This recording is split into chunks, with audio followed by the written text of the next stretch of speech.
Buenos días, soy Francis Martínez Peñaranda, presidente de la Asociación Libertas, asociación que lucha contra la imposición de la ideología de género. Hoy estamos en Cartagena, en la ciudad de Cartagena, España, y tenemos el lujo de contar entre nosotros con la presencia de Humberto del Castillo Dragó, que es miembro de la Fundación Arete, Centro de Desarrollo Integral de la Persona. Él es un psicólogo cristiano, católico, y conferencista y especialista en afectividad y sexualidad. Buenos días, Humberto. Buenos días, muchas gracias por la invitación y muy contento de estar aquí en Cartagena. Ha venido desde Colombia para tener este Sí, yo vine, encuentro. yo vine a España, vine a Barcelona al primer Congreso Europeo de Antropología Cristiana y Ciencias de la Salud Mental. Y bueno, después estuve también en Pamplona, en Madrid, ¿no? Entonces aprovechando también aquí para dar algunas conferencias. También saludamos a Maika, que está con nosotros, Maika Barceló, que es también miembro de la asociación y que nos va a ayudar a poner en situación el tema. Perfecto. Esta tarde aquí en Cartagena tenemos una conferencia, bueno, dos conferencias, sí, cuyo ponente es don Humberto, y en la Universidad Católica. También damos las gracias a Rubén, que ha sido un poco el artífice de este encuentro, y esperemos que sea todo un éxito y un antes y un después esta visita con nosotros. Me gustaría hacer algunas preguntas a Humberto para todos, y es un poco que nos explique cuál es el punto de vista de un psicólogo cuyo enfoque es la antropología cristiana. Sí. Tenemos en estos tiempos modernos, se está abriendo una gran brecha en la sociedad debido a que la visión antropológica de la cultura cristiana da una dignidad al ser humano, da una dignidad que lo hace persona a imagen de Dios. Sí. Y ahora se está abriendo esta brecha donde esa dignidad está en declive. Sí. Entonces me gustaría saber cuál es su punto de vista al respecto. Sí, a ver, a mí me parece muy importante decir, bueno, como ya tú lo has dicho, que el ser humano es una persona con una dignidad, con una libertad. Sin embargo, nosotros descubrimos hoy en día que se ha perdido ese concepto de unidad inseparable, porque nosotros entendemos que el ser humano es una unidad bio-psicoespiritual, es decir, tiene el cuerpo, tiene la parte psicológica y también tiene la parte espiritual. Sin embargo, hoy en día vemos que muchos nos estamos olvidando de que el ser humano es una persona y lo volvemos un objeto, una cosa, ¿no? Un objeto que de pronto me da placer, ¿no? Muchas veces también hay una ruptura entre lo afectivo y lo sexual y hay una reducción del ser humano a esto que vengo diciendo de una cosa, un objeto sexual, algo que da placer, y hemos perdido también el concepto de sexualidad. No, hoy en día la misma sexualidad se reduce a la genitalidad, ¿no? Entonces hay gente teniendo sexo, o sea, teniendo relaciones sexuales sin saber ni siquiera el nombre de la persona, ¿no? Hay mucho sexo ocasional, se ha reducido a lo que es la genitalidad, nos olvidamos de lo que es la afectividad. Entonces, yo creo que todas estas teorías en parte son como una justificación de esto que hoy en día pues ha avanzado mucho y la persona vive, creo yo, alejada de sí misma y alejada pues de valores trascendentales, ¿no? Y más aún de temas como vivir la virtud, ¿no? Nosotros cuando hicimos el Centro de Psicología le pusimos el nombre Arete porque Arete significa virtud, autoposesión, maestría personal, señorío de sí mismo. Entonces creemos que el ser humano está llamado a eso, ¿no? A vivir la virtud, la maestría personal, el señorío de sí mismo, la autoposesión, ¿no? Y que no es un acoso, no es un títere, no es un robot. Estamos viendo también cómo en todo Occidente se están aprobando leyes que están coaccionando la libertad de los profesionales que dedican su vida a acompañar a personas que están en un momento, que tienen un sufrimiento, una disforia, un sufrimiento interior, y en su libertad deciden, estas personas que tienen una disforia de género o una controversia interior, un sufrimiento, en su libertad deciden buscar acompañamiento, asesoramiento, ayuda en profesionales de las psicoterapeutas, psicólogos. Sí. Y vemos cómo estas leyes que se están implantando en todo Occidente están coartando esta libertad. Me gustaría saber cuál es su opinión al respecto. Sí, lo que pasa es que también aquí hay que ver también una cuestión de quién tiene el poder, ¿no? Y yo creo que mucho está mediado también por lo económico, ¿no? Por lo que es más rentable, por lo que hace parte del mercado, ¿no? Entonces, por ejemplo, a nosotros como psicoterapeutas, como psicólogos clínicos, nosotros tenemos dos documentos en los que nos basamos. Aquí en Europa es el CI, el que hizo la Asociación de Psiquiatras Americanos, pues se llama el DCM. Entonces ahí vemos que muchas veces el DCM, o sea, el grupo que trabaja eso, son grupos cerrados, ¿no?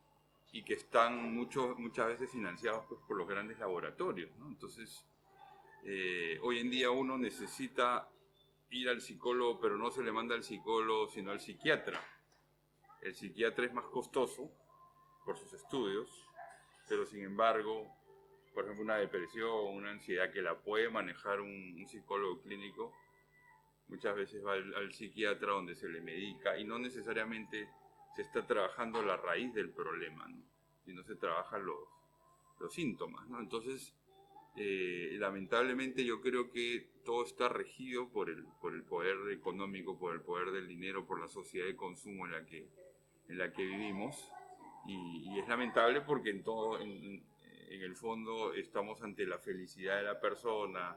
Es una persona que sufre, digamos, y que no necesariamente se mejora o no necesariamente se cura, ¿no? Entonces, creo que y además es un absurdo, digamos, que se pene por algo que la persona tiene derecho de elegir, ¿no? Y es algo bien donde no hay tolerancia, aunque ellos mismos hablan o sea, ellos piden tolerancia, pero no son tolerantes, o sea, que frente a otras visiones. En nombre de esa libertad que ellos reivindican, en realidad lo que están haciendo es cercenar la libertad. Efectivamente. Entonces, por eso que es muy importante formarnos, por eso que es muy importante aprender, investigar, como decimos en Colombia, digamos, no tragar entero, ¿no?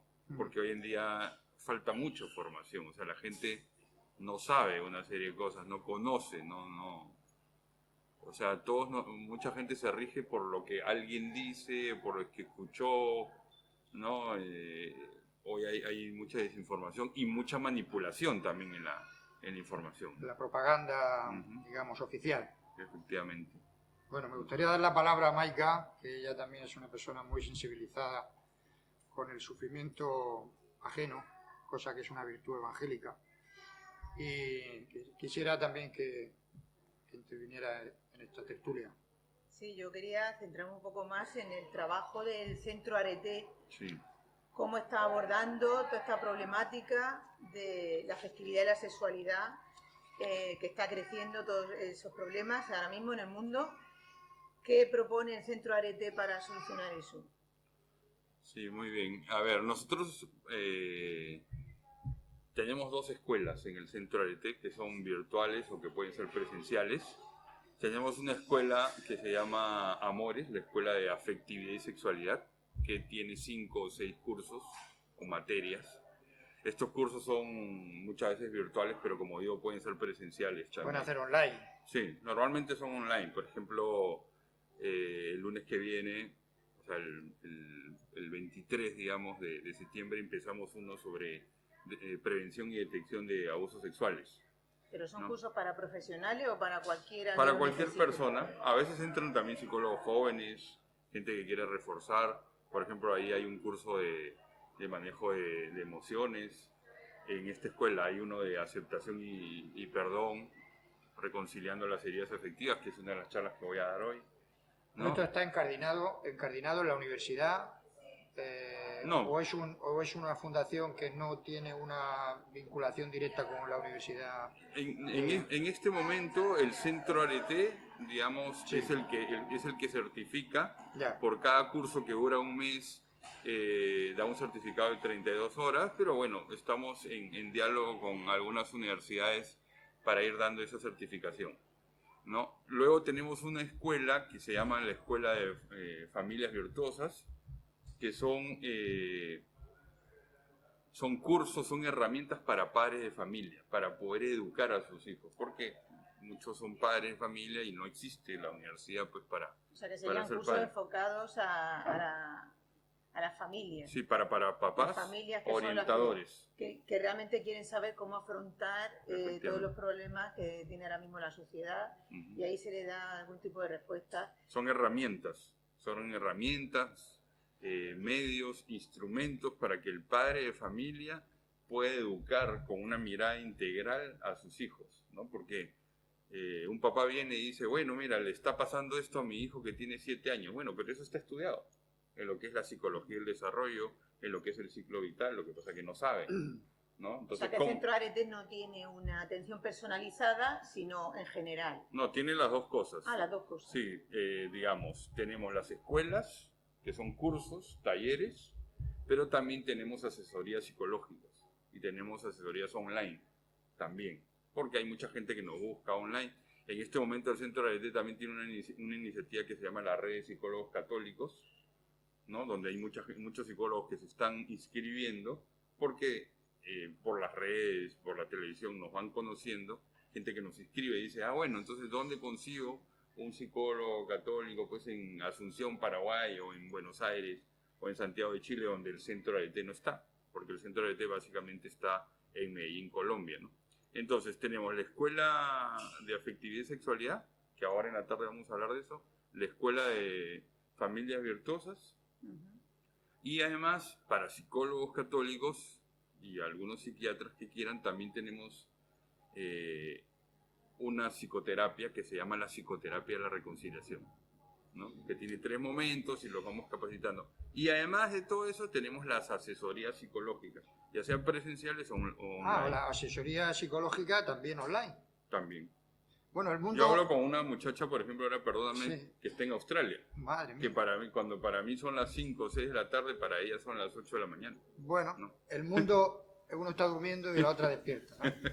Sí. El mundo de las comunicaciones ha dado un salto de gigante con todo esto de Internet, y las comunicaciones se han convertido en una herramienta maravillosa para el bien y para el desarrollo. Sí. Pero también, por otra parte, como decía el maestro, la cizaña y el trigo crecen juntos. Obvio. Entonces me gustaría saber el tema de las redes sociales y de Internet y toda esta información, este bombardeo constante para la infancia.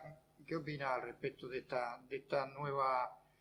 de cómo proteger a la infancia ante este enorme y monstruoso bombardeo de la pornografía, de hipersexualización, de todo esto? Esto es un peligro también. O sea, por una parte tiene su parte bondadosa y ventajosa, como hemos dicho, Claro, la puede usar para el bien. Pero también tenemos un peligro, y los padres de familia y profesores, etcétera, el enfoque... Es que mira, yo creo que el padre de familia tiene que entender bien su rol de papá, porque a veces de padre de familia, hoy en día hay mucha ausencia emocional paterna, o hay la sobreprotección paterna, o hay muchos papás que generan relaciones tóxicas con sus hijos, o hay muchos papás que simplemente creen que la responsabilidad está en los colegios.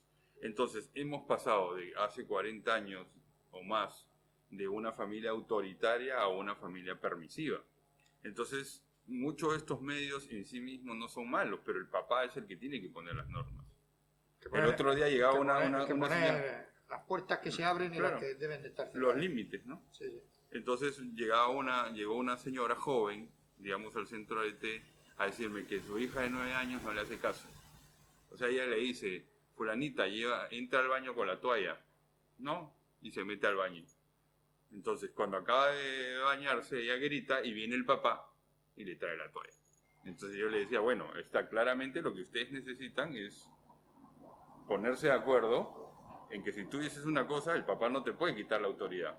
Porque el papá, llevándole la toalla, con un ejemplo muy sencillo, cotidiano, se está desautorizando. Entonces, en una cosa que puede ser tan cotidiana, los papás están llamados a ponerse de acuerdo y no echarle o tirarle la responsabilidad, podemos decir cotidianamente, al colegio.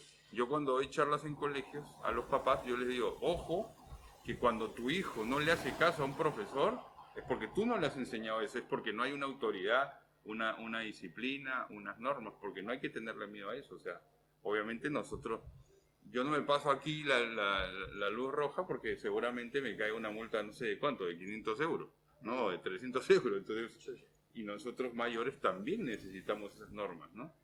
Aquí uno en Europa, en Estados Unidos, uno entra a la cebra de peatones y la gente para. En América no. En Sudamérica más bien uno tiene que... Es lo contrario. ¿Por qué? Porque no hay una norma de tanto dinero o porque el policía de tránsito está corrupto, ¿no es cierto? Y uno le pasa plata, entonces ya no le pone ¿no? Luego también me gustaría que nos diera su opinión, porque nosotros los seres humanos somos sexuados, ¿no? La sexualidad es algo que forma parte de nuestra esencia. Y la sexualidad, que es algo maravilloso, también mal interpretado, puede causar grandes dolor y grandes heridas. De esto Maika sabe mucho porque lo ha estudiado, vamos, y también ha trabajado mucho en parroquias, etcétera, ayudando a personas que han sido, digamos, lastimadas por una sexualidad incorrecta, ¿no? Mal utilizada. ¿Qué dice Maika al respecto? ¿Qué dices tú de eso? No, sí, yo lo que estoy viendo es que ahora mismo no solamente está la permisividad esa que has dicho, que ya los jóvenes entonces buscan la información por ellos mismos, no la reciben ya de casa, sino que la reciben en las escuelas y la reciben por internet, sino que además que la información que se le está dando es justo la opuesta de la que lleva a la felicidad. De acuerdo. Y entonces esas personas, ahora mismo, conforme se va implantando en la sociedad esa manera de pensar, está derivando en unas desviaciones del comportamiento humano que sería mejor orientado a la felicidad de esas personas, que eso lógicamente se tendría que reorientar. Supongo que también lo que hacéis vosotros en Arete, desde el punto de vista psicológico, que también me gustaría ver cómo lo orientáis desde el punto de vista católico. Mira, hay un tema muy importante que lo vamos a ver ahora en la tarde, es definir qué cosa es la afectividad. Si tú defines la afectividad, como lo dice Enrique Rojas, y bueno, yo también lo sigo a él en mi libro, la afectividad como esa capacidad de vibrar interiormente y de resonar interiormente, donde hay emociones, sentimientos, donde está el amor, etc. Pero además, la afectividad es esa capacidad de amar y de querer. Si nosotros creemos en eso, entonces creemos que todos los seres humanos estamos invitados a la madurez afectiva. Pero hoy en día, digamos, nadie considera ese tema afectivo y ese tema, porque hoy en día hay muchas heridas afectivas, que es lo que tú mencionas con el tema de la sanación. Nosotros le llamamos a eso la reconciliación, ¿no? La reconciliación personal, la reconciliación de las heridas afectivas. Eso lo explicaremos más tarde. Pero entonces, si yo entiendo que yo tengo una afectividad y que estoy invitado a vivir esa madurez afectiva, pero claro, hoy en día hay mucha inmadurez afectiva, mucha inestabilidad, heridas, hay mucha dependencia emocional, ¿no? Entonces, ese es un tema importante. Lo otro es también entender qué cosa es la sexualidad. La sexualidad no es solamente genitalidad. La sexualidad es una manera de proceder, es una manera de ser, ¿no es cierto? Y la sexualidad yo no la construyo, a mí se me ha dado la sexualidad, y ahí ya tenemos un tema debatible, ¿no? Con todo el tema de género y eso. Y luego viene la genitalidad, que la genitalidad, como su nombre lo dice, es el uso de los genitales. Pero entonces nosotros hemos reducido el tema de la sexualidad a genitalidad y nos hemos olvidado de la afectividad. Entonces, cuando hay una reconciliación, cuando hay una unidad, una integración en esos tres términos, yo creo que la cosa es distinta, ¿no? Es como decir que el ser humano también tiene tres facultades, que es inteligencia, afectividad y voluntad. Si uno quiere que el medio de sí mismo, ¿Cómo se puede abordar este tipo de problemas? Uno de los problemas que hay es el cambio del vocabulario. Es decir, ahora mismo, si le están llamando amor a lo que no es amor, sí, cuando se intenta abordar ese tipo de problemas, las personas interpretan otra cosa, porque es que ya el lenguaje se ha deformado mucho. Entonces, se supone que eso se debería abordar de alguna manera concreta, porque no se entienden ya. El lenguaje de los hijos y el de los padres es distinto, y lo que se llama amor y afectividad es otra cosa. Ya el concepto de matrimonio también se ha cambiado. Entonces, utilizando ese cambio del lenguaje para que la gente entre ellos no se entienda, ¿cómo se podría abordar esa solución de esos problemas? Mira, yo creo que la clave está en la formación y en la educación, pero no necesariamente desde la naturaleza humana y desde lo antropológico. Y una psicología integral creo que puede servir mucho. Yo he tenido la oportunidad de dar clases en colegios y de plantear las cosas desde lo psicológico, desde lo antropológico. Y claro, a veces como he hablado en colegios católicos me dicen, profe, ¿eso es pecado? Y yo les decía, no, mira, yo no te voy a definir si eso es pecado o no. Yo te lo defino desde la naturaleza, desde lo antropológico, desde lo psicológico. Y aquí, desde tu religión, tus valores trascendentales, mirarás por lo que harás tu clase de religión. Porque claro, si yo me meto ese discurso, digamos, religioso, me etiqueta, ¿no es cierto?, como racista, a veces homofóbico, etc. Entonces, a mí me parece muy importante, por lo menos nosotros como psicólogos católicos, psicólogos del centro de fe, nos centramos en este tema de la madurez y el mensaje es bien recibido. Pero muchas veces lo primero que nosotros hacemos es presentar lo natural, lo psicológico. Lo moral tendría que venir después. Sí, la verdad es absoluta, la verdad del ser humano, ¿no? Sí, lo que existe en la naturaleza, realmente. Claro. La verdad del ser humano. Y desde niño, pues, porque si tú vas a educar a tu hijo a los 15 años, ya perdiste. Que es lo que yo le decía a un amigo que me escuchó en una charla, me dijo, él es padre soltero, ¿no? Nunca conformó una familia, y me decía, mi hijo tiene 10 años, ¿tú crees que le debo hablar de todo esto? Debes, le digo, ya le has debido hablar. Es más, yo le digo, yo creo que vas a llegar tarde. Y después me llamó, porque bueno, yo vivo en Colombia, vivo en Perú, y que llegué tarde. O sea, ese muchacho sabe más que yo. Cuando le sacó el tema se dio cuenta de que su hijo ya había sido educado por otra persona. Sí, claro, entonces ese es el tema. Entonces, bueno, acá hay esta fundación que mencionábamos fuera de cámaras, de Nieves Rico, ¿no es cierto? Sí, aprender a amar de Nieves Rico. Y tiene un libro que se llama Hablemos de sexo a nuestros hijos, que él ya te dice desde bebé prácticamente cómo se va educando en esa sexualidad y en esa afectividad. Pero claro, para eso necesitamos unos padres comprometidos con eso. Y que lleguen a tiempo, que estén justo antes de que los niños crezcan. Pero cuando los niños ya han crecido, también se podría tener soluciones. De hecho, Nieves Rico tiene un libro que se llama, que para adolescentes, de 100 preguntas sobre sexo que no te atreves a hacerles a tus padres. Obvio. Entonces, en el Centro Arete también tiene algún tipo de solución posterior al destrozo de la cultura. Sí, para eso están nuestros cursos virtuales, para eso están las asesorías psicológicas, los libros. Tenemos el libro Reconciliación de la Historia Personal, que es una metodología para sanar heridas afectivas. O sea, que se puede reconducir todavía. Total. O el libro Afectividad y Sexualidad en la Vida Cotidiana, etc. Bueno, como conclusión diríamos que ser padre es un oficio de riesgo, ¿no? Es una profesión de riesgo, vamos a decirlo así. Y dedicada, y es una vocación hermosa, pero necesita esa cooperación. Porque si uno se lo va a dejar al colegio... Más riesgo que un bombero o que un trapecista. Necesita una dedicación muy importante. Bueno, una vocación muy hermosa. Estamos muy contentos de que estés entre nosotros. Muy bien, muchas gracias. Me gustaría que hablara también un poco, presentara su libro y lo recomendara, el título de su libro. Sí, mira, en este momento son dos libros, Reconciliación de la Historia Personal, ¿no? que es el libro, digamos, que está en Amazon.com, ahí lo pueden encontrar en un formato electrónico. Por favor, Rubén, si eres tan amable. Gracias. Sí. Este es el libro Reconciliación de la Historia Personal. ¿no? Que es un cuaderno de trabajo para sanar heridas afectivas, que vamos a hablar en la tarde de este libro. Y luego que es afectividad y sexualidad en la vida cotidiana, que también es un cuaderno de trabajo para todo el tema de madurez afectiva y sexual.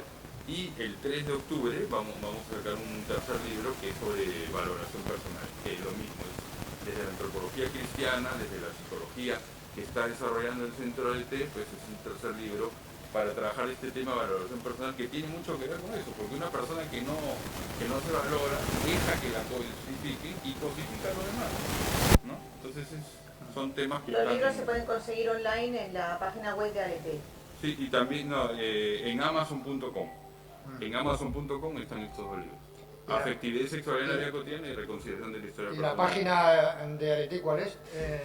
Busquen ahí, Centro ALT, Centro ALT. centroalt.org y ahí sale. Viene toda la información. Pues nada, muchísimas gracias a don Humberto por esta visita tan espectacular, tan esperada. También damos gracias a Maica, a todos los organizadores de este evento y a la Universidad Católica, que ha colaborado con gran generosidad. A Sánchez también, que ha sido el artífice de este asunto. Y bueno, y a todos los que estamos empujando a este proyecto de intentar arreglar la sociedad. Sí, bueno, vamos a decir, Bueno. poner nuestro granito de arena para poner luz en medio de las tinieblas, que son grandes. Muchísimas gracias a todos y hasta la próxima. Muy bien, muchas gracias. Muy bien. Gracias.